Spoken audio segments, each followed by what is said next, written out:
नमस्कार दोस्तों, आज मैं आपको सुनाने जा रही हूँ जब पोते ने अपनी बूढ़ी दादी पर किए अत्याचारों का बदला अपने माँ बाप से लिया। अंगूरी जी अपनी बहू मीरा से हाथ जोड़कर बोली, बहू बस मुझे एक रोटी दे दे, मुझे बहुत भूख लगी है। मीरा चिल्लाकर बोली, हट बुढ़िया, मैं तेरी नौकर हूं क्या जो तेरे लिए रोटी बनाती रहूं?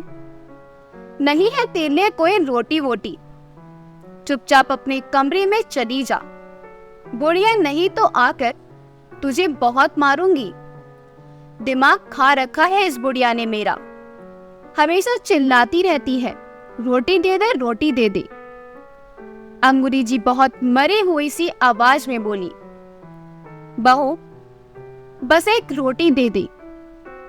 ये सुनते ही मीरा को इतनी तेज गुस्सा आया कि वह कमरे से उठकर अपनी सास के कमरे में आई और अपनी सास के 2 थप्पड़ जड़ दिए और चिल्लाकर बोली, अगर अब की बार मुझसे रोटी मांगी तो तेरी हड्डियां तोड़ दूंगी बुढ़िया। किसी को भी चैन से नहीं रहने देती।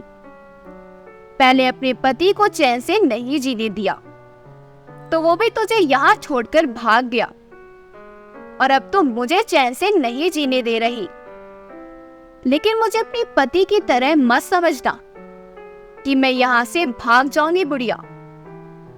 मैं तो उल्टा तुझे ही यहाँ से भगा दूंगी, पर खुद नहीं भागूंगी। मीरा अपनी सास को बुरा भला कहकर अपने कमरे में चली गई। अंगूरी जी अपनी गाल को पकड़े हुए जोर जोर से रोए जा रही थी। उनकी आंखों से लगातार आंसुओं की बारिश हो रही थी। एक तो भूख का दर्द, ऊपर से बहू की उनकी हड्डियां बर्दाश्त नहीं कर पा रही थी। आज अंगूरी जी अपने ही घर में अपनी बहू के हाथों से मार खा रही थी। ये दर्द उनका दिल और दिमाग झेल नहीं पा रहा था। अंगूरी जी अपने कमरे में एक कोने में एक दीवार से लगी हुई थी। बहू ने इतनी जोर से थप्पड़ मारा था कि उनके कान में असहनीय पीड़ा हो रही थी। अपनी बेबसी, लाचारी और नासमझी पर आज उन्हें बहुत रोना भी आ रहा था और गुस्सा भी आ रहा था। अंगूरी जी के पति राज सिंह जी एक सरकारी कर्मचारी थे। राज सिंह जी और अंगूरी जी के एक ही बेटा था जिसका नाम रोहित और बहू का नाम मीरा था। रोहित का भी एक ही बेटा था जिसका नाम आर्य था। राज सिंह जी सीधे साधे, दयालु एवं सज्जन व्यक्ति थे। अंगूरी जी ने हमेशा ताने मारती रहती थी। घर में कोई भी काम खराब हो जाता तो उसका सारा दोष अपने पति पर डाल देती, क्योंकि वह अपने बेटे, बहू और पोते से अत्यधिक प्रेम करती थी। प्रेम तो राज सिंह जी भी सबसे करते थे, खासकर अपनी पत्नी अंगूरी जी से अत्यधिक प्रेम करते थे, लेकिन कभी जता नहीं पाए, इसलिए उनकी हर बात चुपचाप सुन लिया करते थे। परंतु जब से राज सिंह जी रिटायर हुए थे और घर में रहने लगे थे, तब से अंगूरी जी उन्हें बात बात पर टोका करती। धीरे धीरे उनका मन विचलित होने लगा और खुद को दोषी समझने लगे। राम सिंह जी अपने पोते आर्य से अत्यधिक प्रेम करते थे। आर्य को दिल्ली में जॉब मिल गई थी और उसे गए हुए भी 4 महीने हो चुके थे। जब तक उनका पोता आर्य घर पर था, तब तक राज सिंह जी का मन घर में लगा रहता था। परंतु जब से आर्य दिल्ली चला गया, राज सिंह जी का घर में दिल नहीं लगता। अब उन्हें घर काटने को दौड़ता था। ऊपर से अंगूरी जी उनसे झगड़ती रहती थी। एक दिन राज सिंह जी एक पत्र लिखकर रात के अंधेरे में घर छोड़कर चले गए। सुबह को जब अंगूरी जी ने देखा तो उन्हें मेज पर एक पत्र, मोबाइल, एटीएम कार्ड रखा हुआ मिला। अंगूरी जी पत्र उठाकर पढ़ने लगी, जिसमें लिखा था, अंगूरी, मैं ये घर छोड़कर हमेशा के लिए जा रहा हूं। अंगूरी, मैं तुमसे और अपने बच्चों से अत्यधिक प्रेम करता हूं, परंतु मैं ये कभी जता नहीं पाया। तुमने कभी मेरे प्यार को समझा ही नहीं। मैंने इस घर के लिए अपना पूरा जीवन समर्पित कर दिया। अपने जीवन में पहले कभी कोई गलत काम नहीं किया। सीधे काम पर जाता था, पूरे दिन काम करता और अपने घर लौट आता था, और जो भी कमाता था वह तुम्हारे हाथ में लाकर रख देता था। फिर भी तुम मुझे हर काम के लिए दोषी समझती थी। मुझे ये सब कुछ और बर्दाश्त नहीं होता, इसलिए मैं घर छोड़कर हमेशा के लिए जा रहा हूं। मैं अपना एटीएम कार्ड, मोबाइल यही छोड़कर जा रहा हूं। हर महीने जो मेरी पेंशन आती है उसे एटीएम कार्ड से तुम निकाल लिया करना। मेरे जाने के बाद भी तुम्हें कोई परेशानी नहीं होनी चाहिए। तुम और बच्चे हमेशा खुश रहना। पेंशन की रकम तुम्हें हर महीने मिलती रहेगी, इसलिए मैं जब तक जीवित रहूंगा ऑफिस में जाकर साइन करता रहूंगा। अगर पेंशन आनी बंद हो जाए तो समझ लेना अब मैं इस दुनिया में नहीं हूं। आपका भागा पति, राज सिंह। पत्र पढ़ते हुए अंगूरी जी के होश उड़ गए और जोर जोर से रोने लगी। उन्होंने कभी सपने में भी नहीं सोचा था कि राज सिंह जी उनके बातों को दिल पर लगा लेते हैं। वो तो अपनी बेटी और बहू को बचाने के लिए सारा दोष उन पर लगा देती थी। राज सिंह जी के जाने के बाद उनके बेटे ने मोबाइल और एटीएम कार्ड अपने पास रख लिया। राधा जी अपने पति के जाने के सदमे से टूट चुकी थी, और आर्य भी यहाँ नहीं था जो अपनी दादी को संभाल लेता, क्योंकि आर्य अपने दादा दादी से बहुत प्यार करता था और दादा दादी भी आर्य पर जान छिड़कते थे। राज सिंह जी और आर्य के जाने के बाद अंगूरी जी के बेटे और बहू ने उनके साथ बहुत गलत व्यवहार करना शुरू कर दिया। उनकी बहू कितनी ही बार उन्हें खाना नहीं देती थी और कभी कभी अंगूरी जी पर हाथ भी उठा देती थी। आज भी यही हुआ था। अंगूरी जी भूखी थी और अपनी बहू से खाने के लिए रोटी मांग रही थी, तो बहू उनको 2 थप्पड़ मारकर चली गई। आज उन्हें अपने पति राज सिंह जी की बहुत याद आ रही थी। उन्हें अपनी गलती का बहुत एहसास हो रहा था। जिस पति को उन्होंने कभी समझा नहीं, वही पति उनके ढाल भी था। उनके जाने के बाद उनके बेटे और बहू ने उनकी जिंदगी नर्क बना दी। राज सिंह जी थे तो घर में उनकी इज्जत थी। राज सिंह जी नहीं थे तो घर में अब उनकी कोई इज्जत नहीं थी। इस घर में जिंदा लाश की तरह बन चुकी थी। आर्य को दिल्ली गए हुए 1 साल हो चुका था और आज 1 साल बाद वह दिल्ली से अपने घर लौट रहे थे। दिल्ली जाकर आर्य अपने काम में बहुत ज्यादा व्यस्त हो गया। रोहित और मीरा ने आज तक उसे उसके दादा दादी के बारे में नहीं बताया था। आर्य फ्री होकर घर फोन करता और अपने दादा दादी के बारे में पूछता तो दोनों माता पिता कोई ना कोई बहाना बना देते थे। इतने दिन बाद घर वापस आने की आर्य को बहुत ज्यादा खुशी थी। उसने घर भी यह खुशखबरी दे दी थी।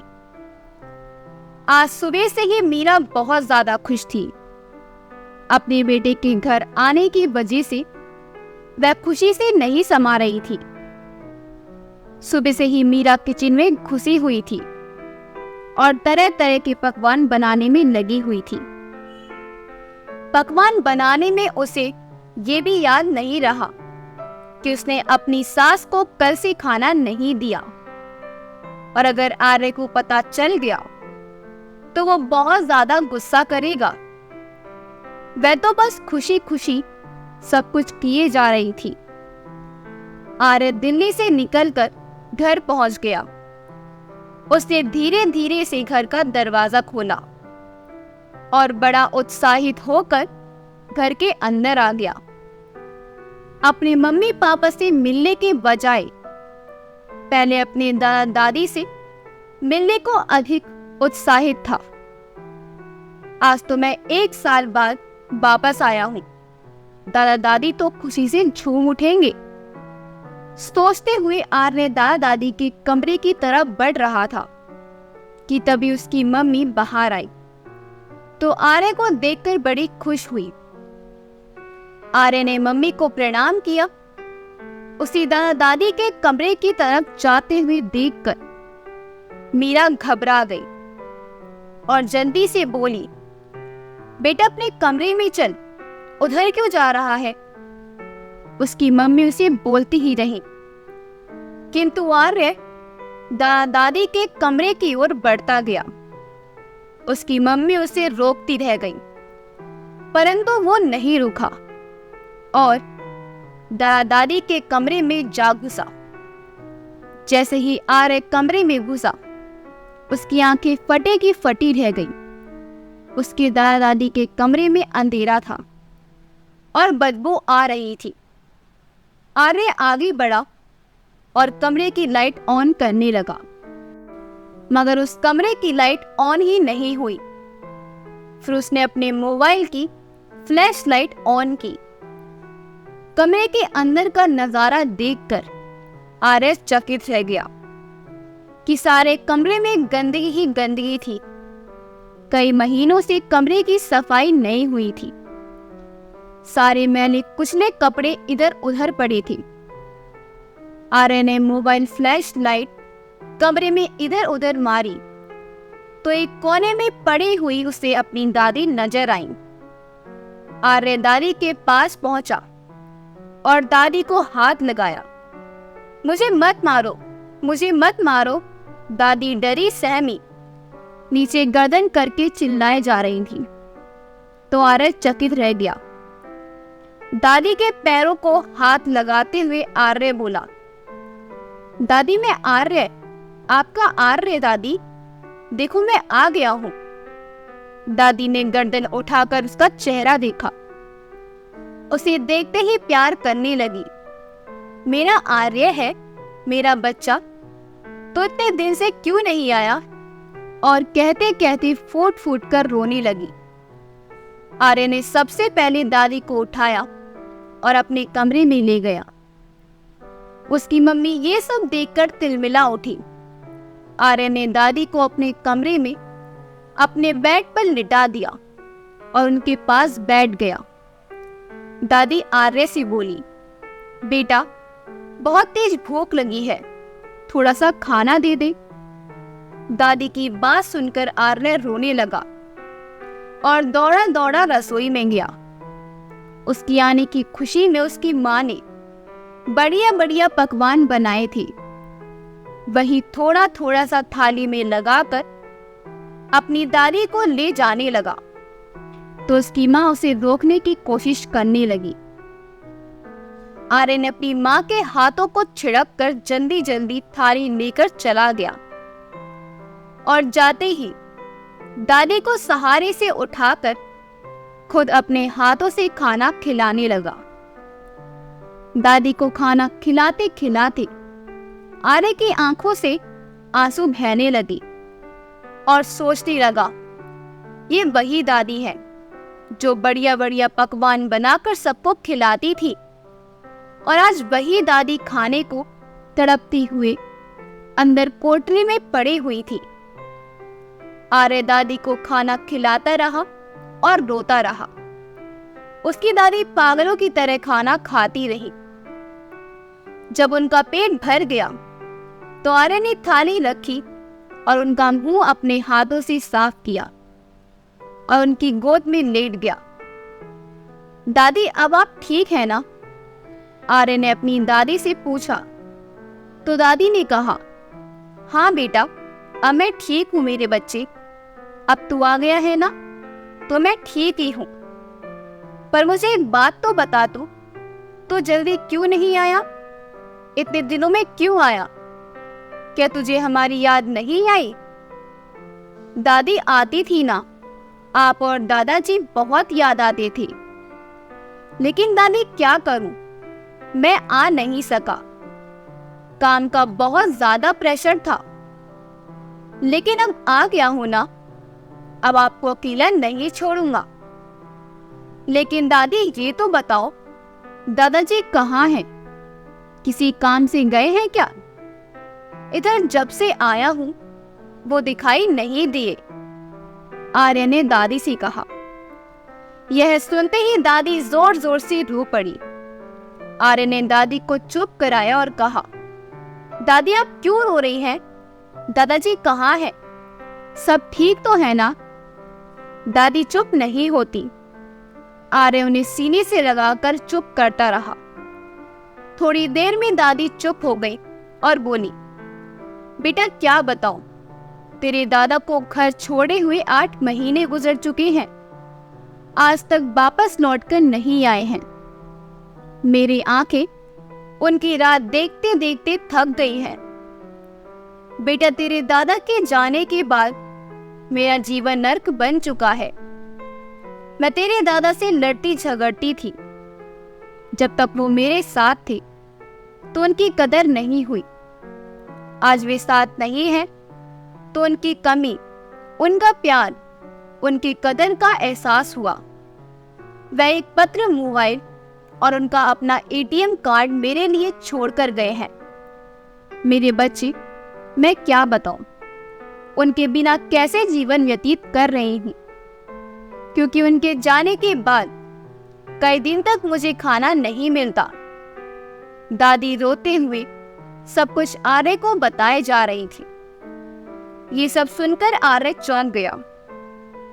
उसकी आंखों से भी आंसू बहने लगे। आर्य बोला, दादी जी, वह पत्र मुझे भी दिखाना। और आपको कौन मारता है? दादी बोली, नहीं नहीं, मुझे कोई नहीं मारता। आर्य ने दादी का हाथ अपने सर पर रखा और बोला, आपको मेरी कसम दादी, मुझे बताओ आपको कौन मारता है? दादी उसके सर से अपना हाथ हटाकर बोली, बेटा, मेरी ही गलती होती है जो तेरी माँ का हाथ उठ जाता है। ये सुनते ही आर्य की आंखें अंगारों की तरह लाल हो गई और माथे पर बल पड़ गए। आर्य खड़ा हुआ तो दादी उसका हाथ पकड़ लिया और अपने पास बैठा लिया और उसका हाथ अपने सर पर रखकर बोली, तुझे मेरी कसम है मेरे बच्ची, जो तूने किसी से भी कुछ कहा तो। ठीक है दादी, आप कह रही हैं तो छोड़ देता हूं। तभी उसकी मम्मी उसे खाने के लिए आवाज लगाने लगी तो आर्य ने खाना खाने से साफ इनकार कर दिया। किंतु दादी के कहने पर दादी को आराम से लिटाकर खाना खाने के लिए चला गया। उसकी माँ उससे बात करना चाहती थी, लेकिन आर्य ने चुपचाप खाना खाया और अपने कमरे में चला आया।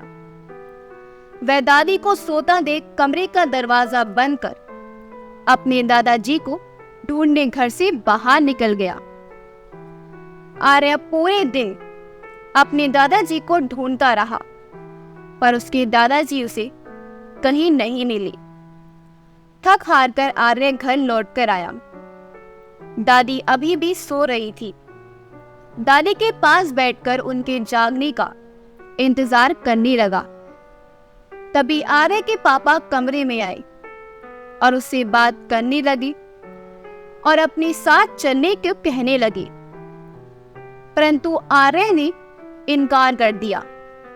शोर सुनकर दादी जग गई तो आर्यन ने दादी से पत्र दिखाने को कहा। दादी उसे अपने साथ अपने कमरे में लेकर गई और अपने बक्से से पत्र निकालकर आर्य को दे दिया। उसे पढ़कर आर्य की आंखों से आंसू बहने लगे। आर्य अपनी दादी से बोला, दादी आप चिंता ना करें, दादाजी को मैं जल्द ही ढूंढ निकालूंगा। रात हो चुकी थी। आर्य ने रात में ही अपना और दादी का सामान पैक कर लिया और सुबह सवेरे घर से दादी को लेकर जाने लगा तो उसके मम्मी पापा उस पर बरस पड़े। आर्य को बहुत गुस्सा आया और बोला, जो आप लोगों ने अपने माँ बाप के साथ किया है ना, वही मैं भी अपने माँ बाप के साथ कर सकता हूँ। मेरा भी हाथ उठ सकता है, इसलिए मैं जो कर रहा हूँ उसमें बाधा डालने की कोशिश ना करें। ये सुनते ही दोनों पीछे हट गए। आर्य अपनी दादी को लेकर घर से निकलकर एक किराए के मकान में ले गया, जो उसने अपने दोस्त की मदद से जब वो अपने दादाजी को ढूंढने आया था तभी मकान किराए पर ले दिया था। आर्यन ने दादी जी को कमरे में आराम से लिटा दिया और नाश्ता ऑर्डर कर दिया। दादी और पोता मिलकर खाना खाया।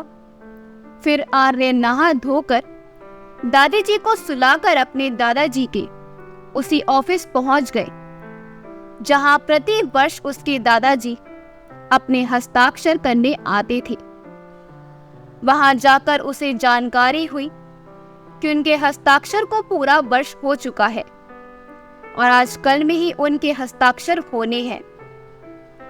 आर्य वहां के एक अधिकारी को अपना फोन नंबर देकर बोला कि सर, जैसे ही राज सिंह जी यहाँ हस्ताक्षर करने के लिए आए, आप मुझे फोन पर बता देना प्लीज। आर्य ने उस अधिकारी को सारी बात समझा दी और बता दिया कि मैं राज सिंह जी का पोता हूं। अधिकारी ने आर्य को वादा किया कि मैं आपकी मदद जरूर करूंगा, आप निश्चित होकर घर जाएं। 2 दिन बाद राज सिंह जी के ऑफिस से फोन आया तो आर्य ऑफिस पहुंच गया। जिस अधिकारी का आर्य के पास फोन आया था उसने राज सिंह जी को बातों में लगाकर रोक रखा था। आर्य अपने दादाजी को देखते ही प्रणाम करता है। राज सिंह जी आर्य को देखकर आश्चर्यचकित हो गए। आर्य ने अपने दादाजी से पूछा कि दादाजी, आप इतने दिन से कहां थे? राज सिंह जी ने बताया कि मैं घर से निकलकर वृद्धा आश्रम में रहने लगा था। ये सुनकर आर्य की आंखों में आंसू आने लगे।